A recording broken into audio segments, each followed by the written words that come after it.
extraordinaire de la Société de transport, rencontre du 5 décembre.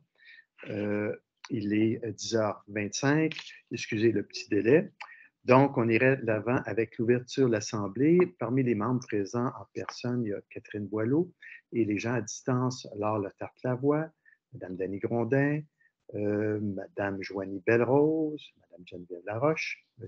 Guillaume Bernard est là aussi, et les gens de l'administration sont ici, Michael est ici, M. Patrick Dobson, directeur général, Vicky Martineau, et aussi M. Stéphane Veilleux et M. Michael Gauthier. Excusez-moi. Donc, on irait avec l'ouverture de l'Assemblée, avis de convocation. Adoption de l'ordre du jour, il y a 2 sujets, il n'y avait pas d'autres sujets à ajouter parce que c'est une assemblée extraordinaire, on ne peut pas la modifier. Le point 4, qui est le budget 2024, il faut se rappeler qu'il y a eu un dépôt, donc c'est un dépôt amendé qu'on fait.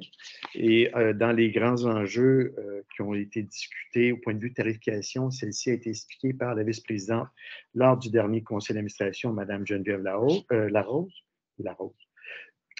Excusez-moi, Laroche.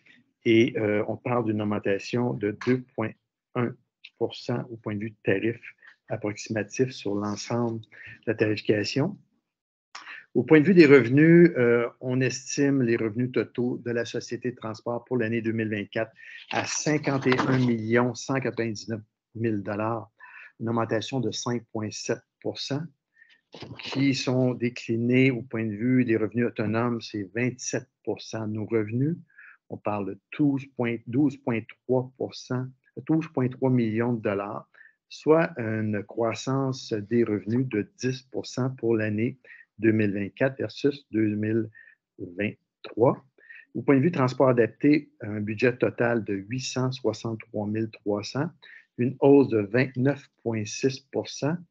Les subventions du gouvernement, qu'on a souvent mentionnées, qui devraient être à la hauteur de 33 % pour l'exercice budgétaire, se cible à 27 %, donc 13,6 millions versus 11,7, donc une augmentation de 16,2 %. Contribution à la Ville de Sherbrooke. Il faut se rappeler que la contribution a déjà été autour de 48 % pour l'année 2024. Elle se situe à 46 % du budget de la Société de transport pour un montant total de 23,7 millions versus 24,1 millions en 2024, mais l'écart vient du projet Vélo libre-service qui avait une réduction de 500 000 $ pour le financement.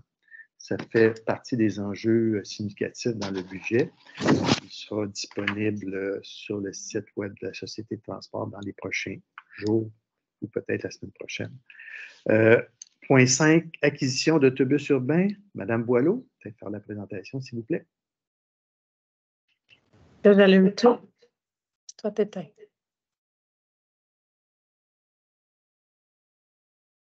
Est-ce que...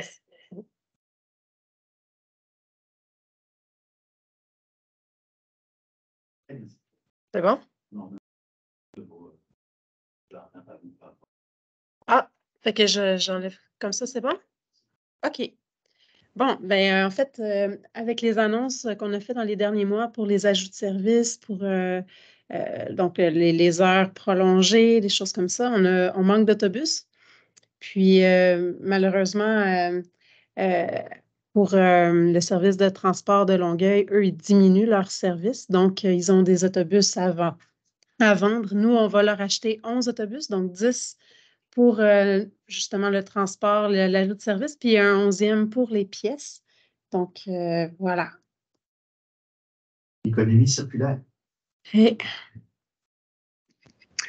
Donc, merci beaucoup, Mme Boileau. On se fait rendre au message des membres du conseil d'administration. Y a-t-il des gens?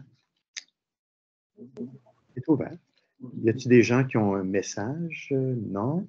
Donc, il faut se rappeler qu'il va y avoir une rencontre la semaine prochaine, le 13 décembre. Donc, on vous être présent. Donc, merci à tous de vous avoir déplacés ou rendus disponibles pour cette rencontre. Et on se revoit la semaine prochaine. Bonne fin de journée. Merci beaucoup. Bye tout le monde.